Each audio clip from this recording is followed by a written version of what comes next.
YouTube channel पे मैं हूं AK कश्यप। आज एक महत्वपूर्ण टॉपिक पर बात करेंगे। यूनिफाइड पेंशन स्कीम 1 अप्रैल 2025 के बाद अगर इस पर केंद्र सरकार थोड़ा सा परिवर्तन अगर कर देती है तो यह पुरानी पेंशन योजना के जैसा इसे कहा जा सकता है। आखिर क्या यूनिफाइड पेंशन स्कीम में कौन से ऐसे परिवर्तन जो सबसे ज़्यादा ज़रूरी देखने को मिल रहा है, जो 1 अप्रैल 2025 के प्रभावी होने से पहले केंद्र सरकार उस पर कुछ गाइडलाइन को जारी करे ताकि आने वाले समय में NPS से मूव UPS की ओर लोग कर सके, चाहे वो केंद्र कर्मचारी हैं। अगर राज्य इसे लागू करती है तो राज्य कर्मचारी, अगर क्योंकि NPS और NPS की अगर बात करें तो केंद्र और राज्य को मिलाकर करोड़ों की संख्या में एम्प्लॉय हो जाते हैं। यहाँ पे आज जो स्क्रीन पे देख रहे हैं कि कैसे सबसे पहले जो हम शुरुआत करने जा रहे हैं कि जब आपका रिटायरमेंट की जो राशि है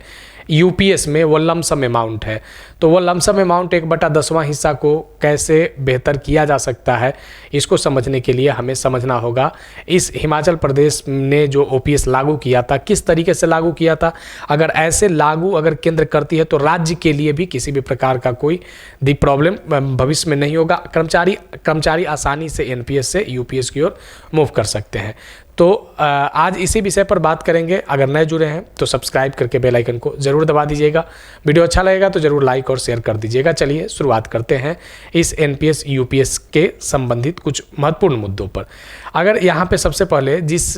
टॉपिक पे हम बात करें कि 3-4 ऐसे पॉइंट है UPS में जिसको परिवर्तन की मांग काफ़ी पुरजोर तरीके से उठ रहा है। पहला है कि जो वॉलेंट्री रिटायरमेंट की जो सर्विस लेंथ निर्धारित की गई है उसे कम करके 20 वर्ष किया जाए। अब रह गई बात कि अगर 20 वर्ष कर भी देते हैं लेकिन आपने जो पेंशन की जो शुरुआत कर रहे हैं वॉलेंट्री रिटायरमेंट VRS के बाद वह 60 वर्ष में शुरू करें, तो इसमें एक सुधार का एक बहुत जल्द जरूरी है। दूसरा यहाँ पे प्रमुख मुद्दा क्या है कि जो आप एश्योर्ड पेंशन दे रहे हैं 50%, उसमें 25 साल और 12 महीनों का जो औसत निकाल रहे हैं, यहाँ पे भी परिवर्तन की जरूरत है। 12 महीने की जगह अंतिम महीने का। और रह गई बात जो 25 वर्ष की सर्विस है उसे भी 5 वर्ष कम अगर कर देती है केंद्र सरकार, तो एकदम बिल्कुल ये हम लोग OPS की राह पर इसे समझा जाएगा कि आगे बढ़ चुके हैं। एक महत्वपूर्ण जो लमसम अमाउंट है कि लमसम अमाउंट जो आपने NPS में 10% बेसिक और DA का जो आपने कटवाया और सरकार ने 14% जो वहाँ पे अंशदान दिया, 24% की राशि है।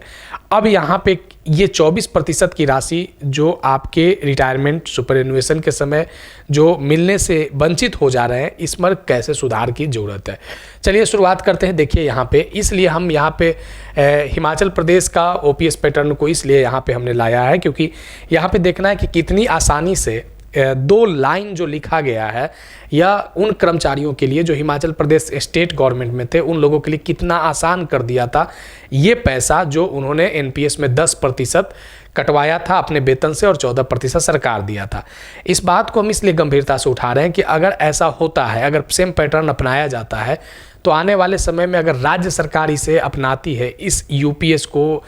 या OPS को, तो जो NPS का जो पैसा है तो वह अपने कर्मचारियों के पैसे को कैसे प्राप्त कर सकते हैं, जिसे आप रिटायरमेंट की राशि भी एक तरीके का समझ सकते हैं। अब यहाँ पे देखिए कि यहाँ पे जो बातें मेंशन किए गए थे कि 2023 में जो 15/5/2003 से लेकर 31/3/2023 तक जिन लोगों ने कंटिन्यू NPS में रहे थे और NPS में कंट्रीब्यूशन दिए थे, तो उन लोगों के लिए जो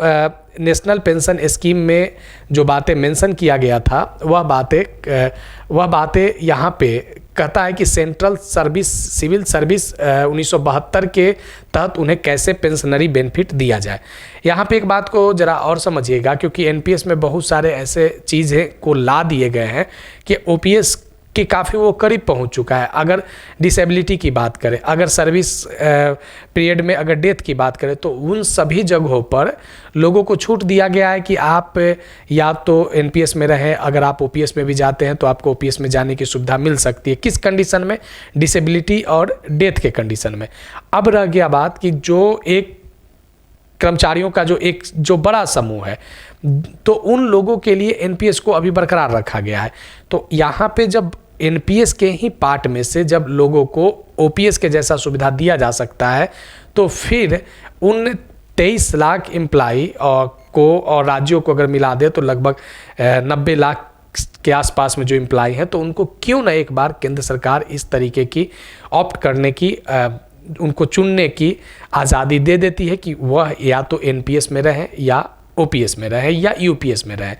क्योंकि यहाँ पे जो सीसीएस पेंशन रूल्स 1972 है, उसमें 2021 के अमेंडमेंट जो था वह एनपीएस में काफ़ी ज़्यादा बदलाव किया था। अब यहाँ पे देखिए कि जो बातें मेंशन किया गया है कि जो आपकी 10% की जो राशि कटौती होती है और 14% जो इस पर सरकार देती है, उसे कैसे कंट्रीब्यूट करके ओपीएस को ला रही है। तो यहाँ पे देखिए इस बात को मेंशन किया गया है कि जो भी एनपीएस में अगर रिटायर्ड कर्मचारी हैं या एनपीएस से ओपीएस की ओर जो जाना चाह रहे हैं, तो एनपीएस के रिटायर्ड कर्मचारी या ओपीएस की ओर जो जाना चाह रहे हैं वे क्या करेंगे। यहाँ पे लिखता है कि उनके पास जो benefits under rules from prospective date 1/4/2023 के संदर्भ में जो भी डिपॉजिट अमाउंट गवर्नमेंट कंट्रीब्यूशन में हुआ है, चाहे 10% आपका हो और 14% सरकार का हो, और जो भी इस पर ब्याज मिला है वह ब्याज को जो एक कॉर्पस के नाम से एनपीएस में जाना जाता है, इसमें कहा गया कि अगर आप एनपीएस से ओपीएस की ओर जा रहे हैं तब आपको ये 14% की राशि ब्याज सहित छोड़ना पड़ेगा। ये हिमाचल गवर्नमेंट ने ये एक लेटर के माध्यम से, गजट के माध्यम से इस बात को कहा था कि 14% और ब्याज को आपको छोड़ना पड़ेगा। यानी आपका जो भी 2003 से लेकर 2023 के बीच में जो भी 10% की राशि आपकी वेतन से कटी है वही आपको वापस किया जाएगा, और वह विदाउट इंटरेस्ट, यानी उस 10% की राशि पर विगत 20 साल 3 से लेकर 2023 तक पर कोई ब्याज नहीं मिलेगा। यानी आपका जो प्रिंसिपल अमाउंट है, जो आपका मूलधन है, वही आप वापस लीजिए, लेकिन हम आपको ओपीएस की सुविधा दे रहे हैं। यहाँ पे जो 10 वर्ष से कम उम्र, यहाँ इस जिन लोगों ने भी किया था उन लोगों को भी ओपीएस सरकार जो है हिमाचल गवर्नमेंट ने दिया था। एक बात को यहाँ पे और देखिए, जिस बात पे अभी हमने चर्चा किया, यही अभी सेंट्रल गवर्नमेंट एम्प्लॉय के लिए यह भी बातें मेंशन किए गए हैं कि अगर आप एनपीएस से ओपीएस में जाते हैं, जैसे बहुत ऐसे एम्प्लॉय हैं जो एनपीएस से ओपीएस की ओर गए हैं, जो अलग अलग सरकार के नियमों के आधार पर, चाहे वो विज्ञापन के आधार पर हो या उनके रिक्ति के आधार पर हो या डिसेबिलिटी के आधार पर हो या सर्विस डेथ के आधार पर हो, तो जो लोग एनपीएस से ओपीएस की ओर गए थे उन लोगों के लिए भी यही रूल आया था कि आपका जो 14% की राशि से जो भी आपका कॉर्पस बना हुआ है वह 14% की राशि का अमाउंट जितना आपका सर्विस है और प्लस जो इंटरेस्ट है वह आपको छोड़ देना पड़ेगा, और आपका 10% लेकर आपको संतोष करना पड़ेगा, संतुष्ट होना पड़ेगा।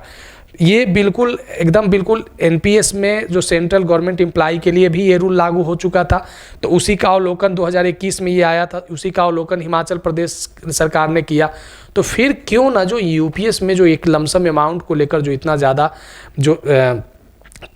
कंट्राडिक्शन जो बना हुआ है, लमसम अमाउंट को लेकर जो इतना ज़्यादा प्रॉब्लम हो रहे हैं, सुपर एनुएशन लमसम अमाउंट को लेकर जो इतना ज़्यादा प्रॉब्लम हो रहा है, तो उन सभी में लमसम अमाउंट को लेकर जो इतना ज़्यादा प्रॉब्लम हो रहे हैं, उसके बाद कहा जा रहा है कि आपका ये बेंचमार्क कॉर्पस, आपका